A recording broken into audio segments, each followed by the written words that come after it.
I will show the banner.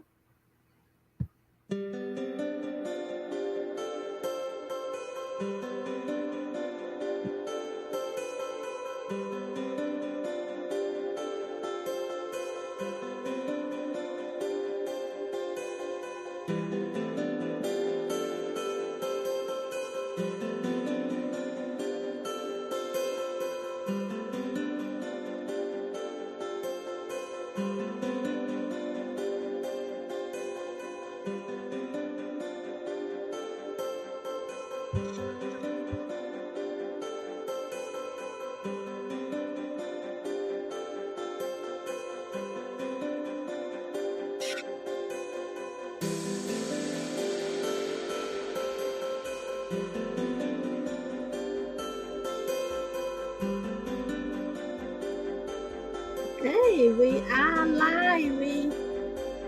We have couple of viewers, so we will get on in less than 1 minute. So I'm glad that we are here again. We miss we miss having you on last week, Rick. So I'm glad we make it up today. Yeah, good. I got a good story again today.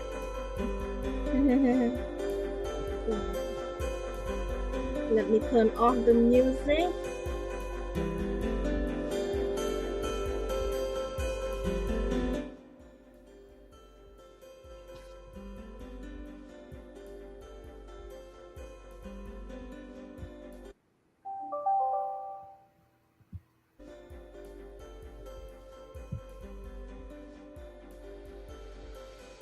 Okay.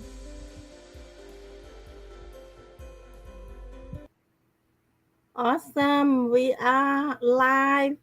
And hello, Rick. Hello, everyone. Thank you for watching. Um, Thank you for joining us today. My name is Sarah M. I am an author of the book How I Survived the Killing Fields. And this is my book. And I'm happy to host this history chat with our history author. So let me introduce our presenter today. He is a 10-time nonfiction book author and an authority on American history. His number 10 book is called They Made America Great. He spent most of his adult life living aboard boats and has traveled far and wide in the Americas. Let's welcome Rick Rhodes. Rick, welcome. Thank you, Sarah. Yeah, so a little bit about today's topic. The topic for today is called George Washington Carver, and he educated himself to serve mankind. And many think of George Washington Carver is the peanut man, but his life was so much more than that. Just trying to make life better for poor Southern black sharecropper, I mean, in the early part of the 20th century. Carver's contribution to Southern agriculture were enormous. I can't wait to hear you tell us about some of them, Rick. So take it away. Okay, I can't wait to tell you too. George Washington Carver, or George Carver, when he was born right near the end of the Civil War. He was their mother, Mary, was was purchased by Moses and Susan Carver when she was 13 years old from another farm in Southwest Missouri, and they treated her very well, and they didn't really believe in slavery, but they needed help on their small farm. And they let her marry, and she had two boys. The oldest one was Jim, the youngest one was George, 5 years apart. And their father was a guy named Giles from a nearby farm, And Giles died in a farming accident when George was just a few months old, so George never knew his father. And he was a sickly child, too. He suffered from whooping cough.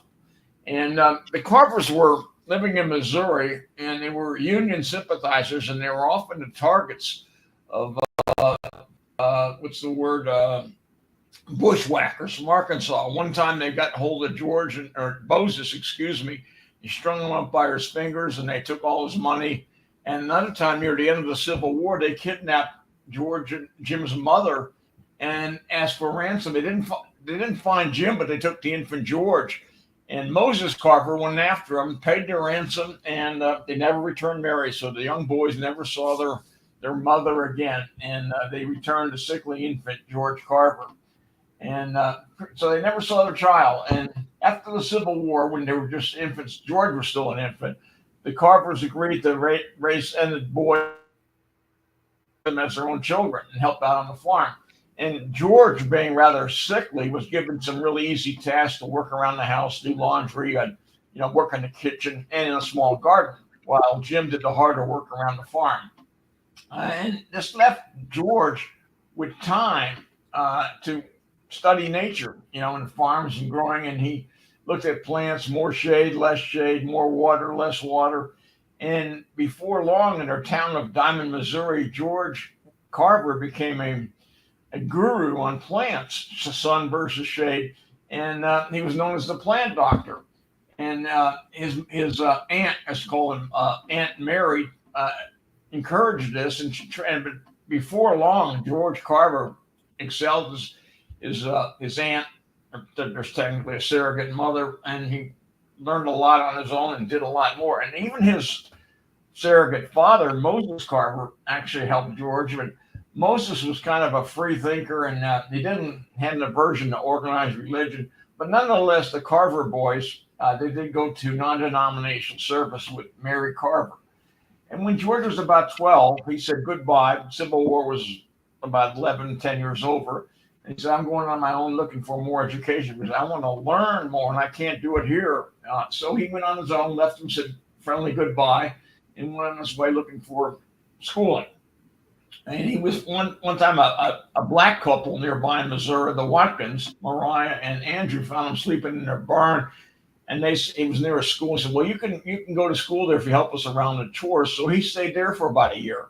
And he just kind of wandered all over Missouri and Kansas looking for more education.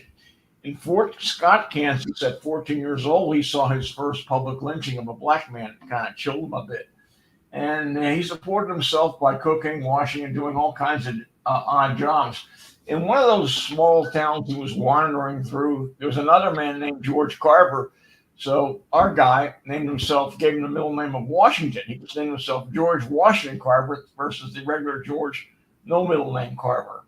And when he took a train back to see his family in Missouri, Diamond, Missouri, and he saw Moses and Susan and his brother Jim. And not long after that, Jim had died of smallpox. So he had no immediate family left at all. And he moved west to the prairie on Kansas, and he built a sod home on the prairie. And, a sod buster, basically. And it was rough in the wintertime, cold. You see these pictures of sod houses. There's no timber, so you got to make the whole thing. I don't know what they do with the roof, but they make the whole thing out of sod. And he didn't like that. They make sod bricks, and he moved back. He said he moved back to Iowa after that. And he's supporting himself by doing other people's laundry, cooking, and that type of thing. And he was in a little town in Iowa, and in his church crowd, he met another well-to-do white couple, and they said, try to go to college again. They were just impressed by his knowledge. And he said, there's a nearby school called Simpson College in Iowa. Go there and see if you can let you in.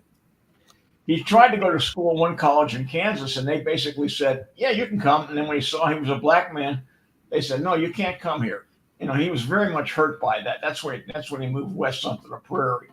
So he said, Simpson College won't do that to you. So they didn't. He went to Simpson, and he studied art and music. And he really liked it there a lot. But his music teacher at Simpson College said, you know botany so well. you should try to go to Iowa State. It's not too far away. So he sees, and the woman at Simpson College, her father was a teacher of agriculture at Iowa State. Iowa State, he applied, and they took him there. And besides being one of the first black student at Iowa State, he's also one of the best.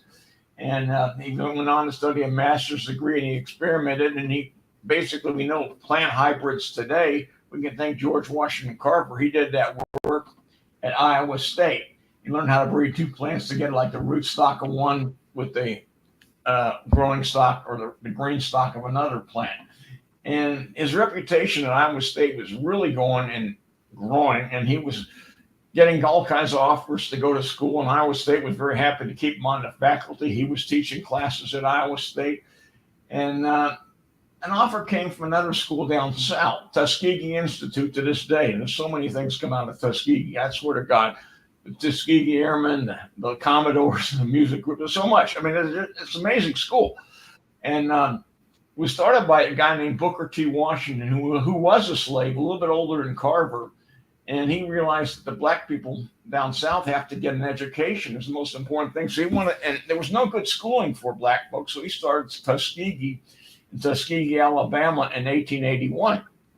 And back then, the most important thing was agriculture. And he didn't have an agriculture man. And Carver was getting all kinds of offers. And Booker T. Washington approached Carver with an offer. And he said, you come down here and teach at Tuskegee. You can run the agriculture department. And George Washington Carver, he realized he had a lot of talents, he knew it, and he wanted to give it back to Tuskegee. So he said, yeah, I'll come down to Tuskegee. And he was a wanderer all his life, but never moved again after he got to Tuskegee. And another interesting thing about that, he was always hanging around white people, but he couldn't socialize with them because of Jim Crow laws. At Tuskegee, he's hanging around black people, which was just, he liked that. And that was not another possible reason why he took Booker T. Washington's offer to go to Tuskegee. And then in the mid 1890s, agriculture for blacks was, sharecroppers were people who lived on the land. They got to keep half their income, and they didn't get a whole lot, but they had a pretty rough life. And Carver and Booker T. Washington were of like mind to make life easier for these people. And so Carver was running a whole agriculture show at Tuskegee, and he had a heck of a workload.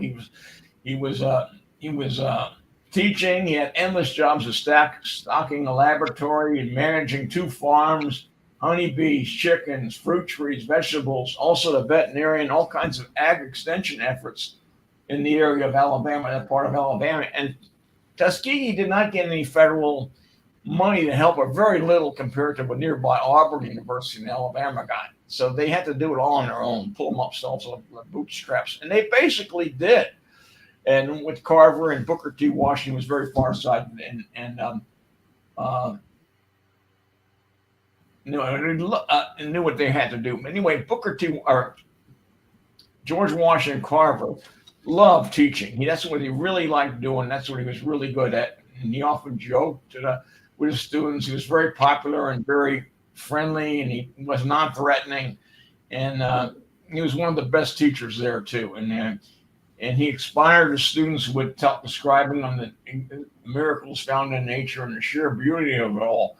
And one time the students pulled a trick on him. They said they created a bug. He was an entomologist and everything else, from different parts of various bugs, a head, thorax, abdomen. And he said, what is this bug? And Carver, not being fooled, he said, well, you knew what they did to him. He said, well, that's a humbug. So he had that kind of relationship with his students, jokingly, and he was very non-confrontational. I always thought that when students learn things on their own with their own experimental, it's the best way to teach them.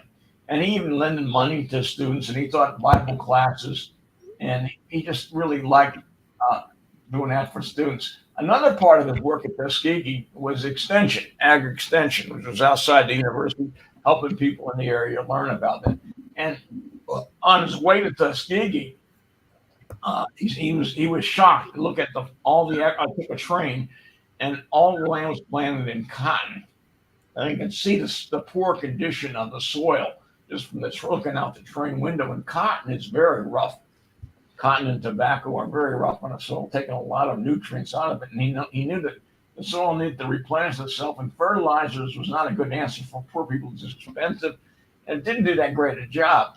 So he figured crop rotation, and he experimented around with the certain legumes and alfalfa and other things, put nutrients, nitrogen back in the soil. So he was experimenting around. He knew what that was, but what are we going to do with peanuts? I mean, this was down south in 1900, or maybe just shortly after 1900, and so he looked for new uses of peanuts, and he basically came up with 300 uses of peanuts.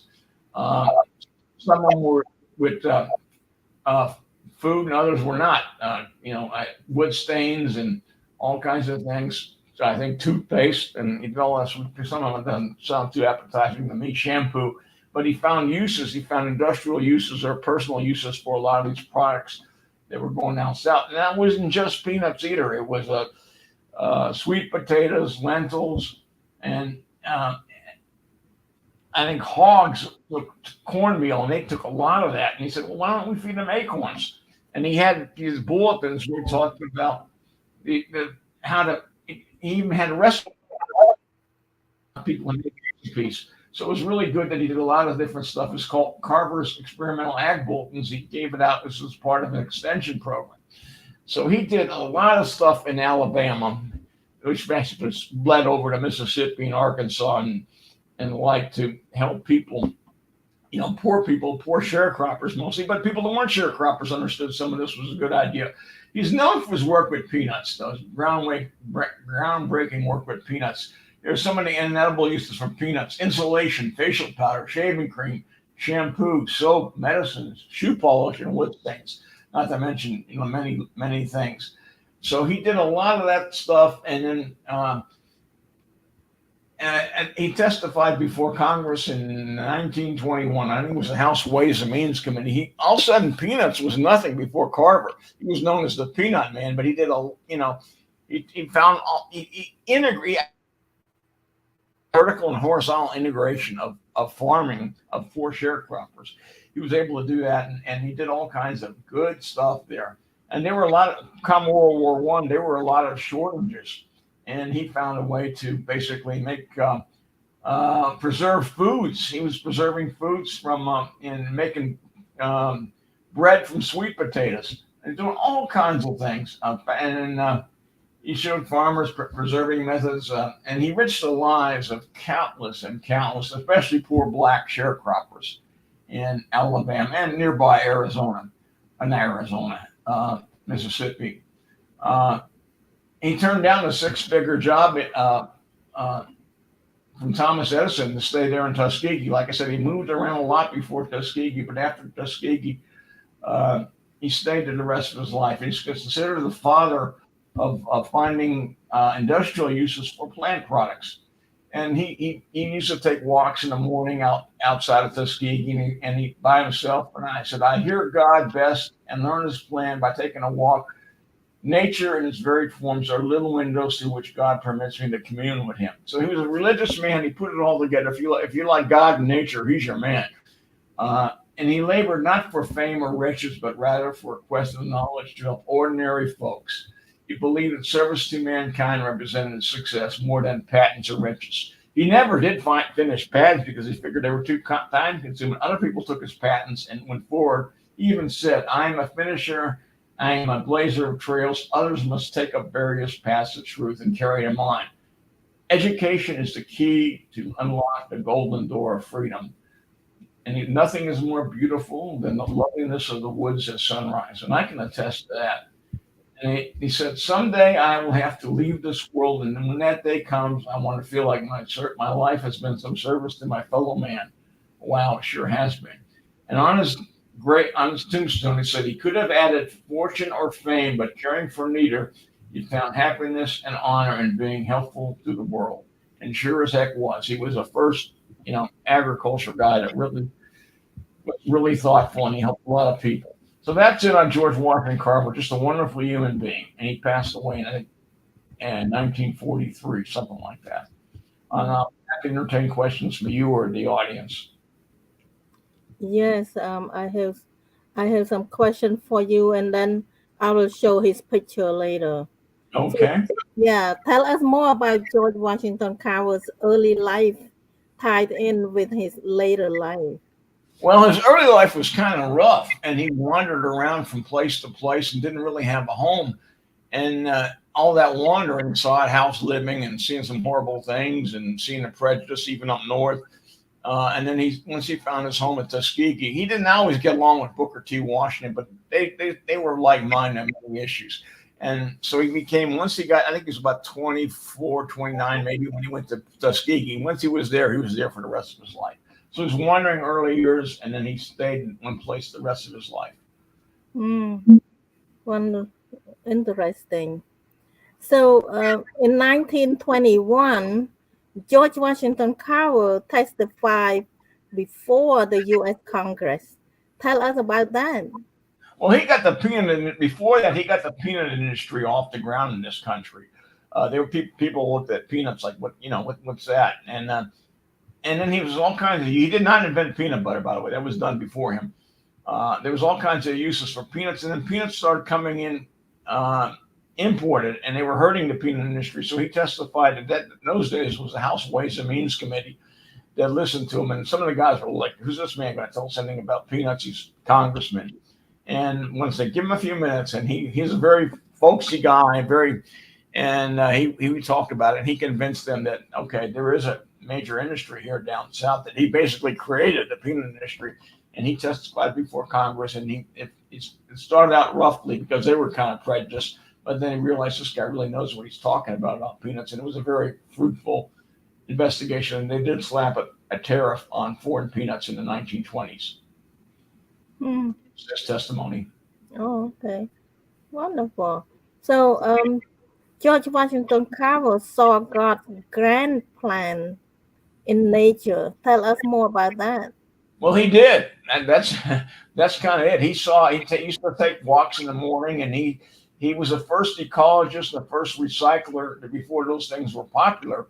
And he saw everything in nature ties together. There's no waste in nature; it all fits together. And he was one of the first fellows to do that. And he saw it, and he was a big religious guy, thanks to the Watkins and the people before that, the Carvers. And he built upon that, and and he was a very religious man. And when he died, he left $60,000, which is a huge sum in 1943, all to Tuskegee. So he saw nature as part of God's plan, and that's a wonderful way to look at things. And he did do that. Yes, Wonderful. Yeah, he's very intelligent. very much so. Okay, so I promise to show the picture. Here it comes. This picture is let's see,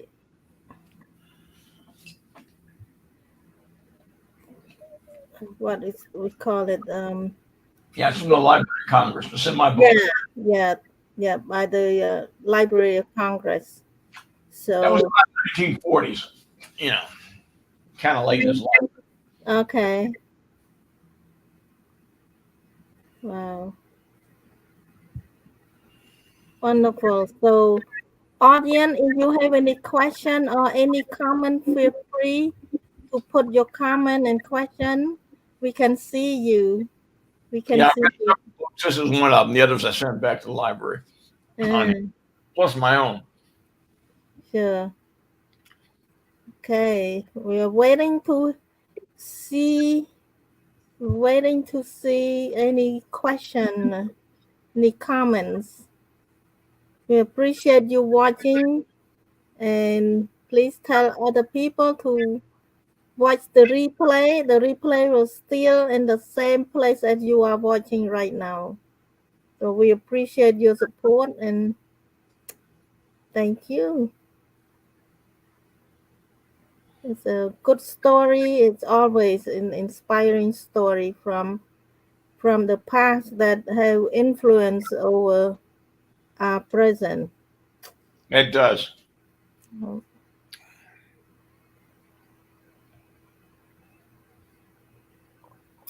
All right. If there is no question, we can We can turn off, and I will put the website for Rick one more time. rickrhodes.com if you would like to order his book. His book is called They Made America Great. That's his number 10 book. They Made America Great. All right. If no other question, we will say goodbye and we'll see you in June. In 2 weeks. June, yeah, June 7 will be our next story. I can't wait to listen to another wonderful story. Thank you so much, Rick, for your research and for your effort to summarize everything, put into a, um, a short enough version that um, we can listen to in within 15-20 minutes. So appreciate you working on this. Yeah, on June 7th, I think I'm going to talk about a conscientious objector in World War II that saved 75 people in Okinawa and got the Medal of Honor for it. Hmm. Yeah, that will be another inspiring story. So Mm-hmm. thank you. All right, everybody. Goodbye for now, and you have a nice evening, and have a wonderful rest of the next 2 weeks. We'll see you back on Wednesday, June 7th. Bye for now. Bye bye. Bye. My button doesn't want to work. Oh, okay.